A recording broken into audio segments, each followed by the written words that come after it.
Religion i det moderne.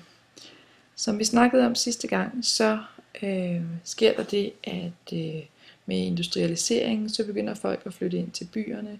Der begynder at opstå nye livsformer. Man er ikke længere afhængig af at hele tiden skulle holde et godt forhold til Gud, fordi man ikke er afhængig af, at det regner og solen skinner.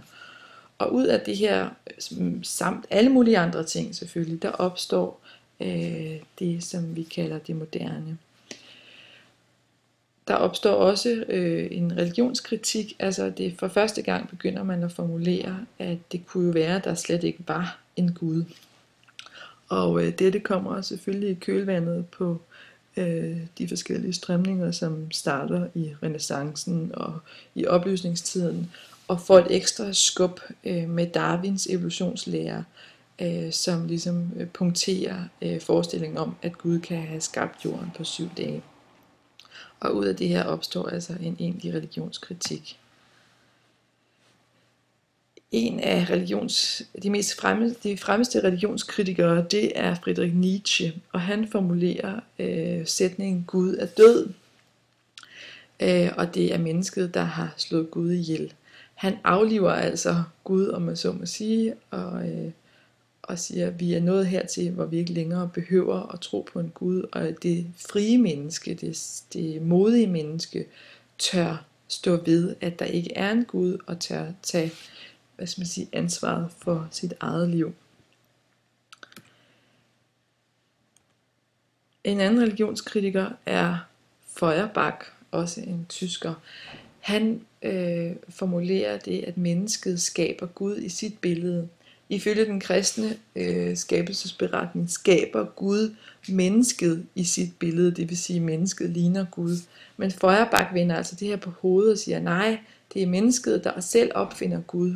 Gud er simpelthen et menneskeligt fantasifoster, og alle de ting, som mennesker tillægger noget godt, det ophøjer det til at være Gud. Altså Gud er kærlighed, Gud er omsorg, Gud er barmhjertighed osv. Men det er i virkeligheden bare det, man kalder en projektion, altså at mennesket tager nogle sider af sig selv og skubber det uden for sig selv og kalder det Gud. For Freud, psykoanalysens fader, er Gud også en menneskelig projektion. Men Freud han tager meget udgangspunkt i det her med de menneskelige drifter, den menneskelige seksualitet, som er undertrykt, og siger, at Gud er egentlig et udtryk for, at mennesket har skabt en neurose.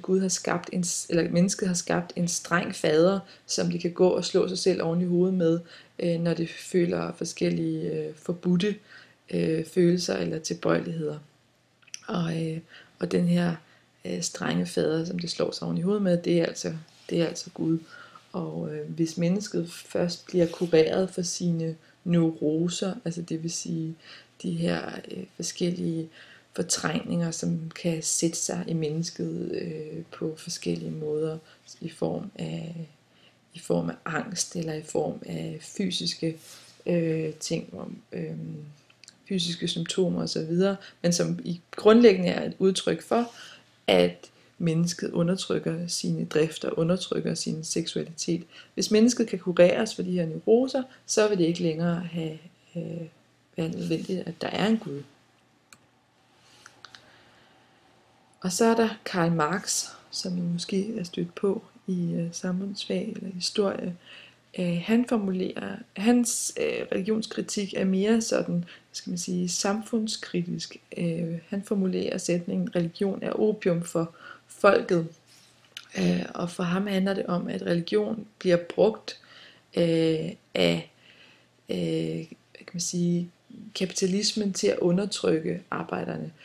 Så længe man bare affinder sig med, at verden ser ud på en bestemt måde, at man er fattig, og man skal slide og slæbe for at skabe sig det daglige brød og så videre. Så længe man affinder sig med det, fordi man siger, sådan har Gud ordnet, det kan jeg ikke rigtig gøre noget ved, så længe bliver man ligesom holdt i en døs, og det er det, der ligger i det her opium, altså det er en slags altså et bedøvelsesmiddel. Det er jo selvfølgelig et narkotika. Så det er altså et bedøvelsesmiddel eller et narkotika, som slører folks indsigt, som hindrer folk i at få den rette indsigt i tingenes tilstand, og dermed lave den nødvendige samfundsomvæltning, den nødvendige samfundsrevolution. Konsekvenserne af det her med, at Gud han bliver aflivet, om så må sige, flere steder fra, det er, at mennesket sættes fri.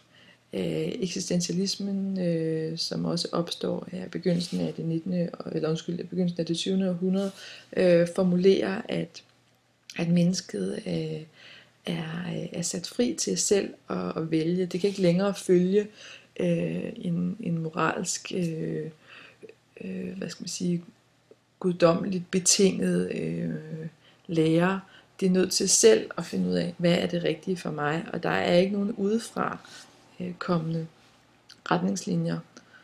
Og det er på den ene side en god ting, men det afføder også en eksistentiel angst, for lige pludselig så står man altså fuldstændig på egne ben. Man kan ikke gå til den her Gud fader og bede om gode råd. Man kan ikke bare følge traditionen, sådan som man altid har gjort, fordi det kan man ikke med den her nye indsigt.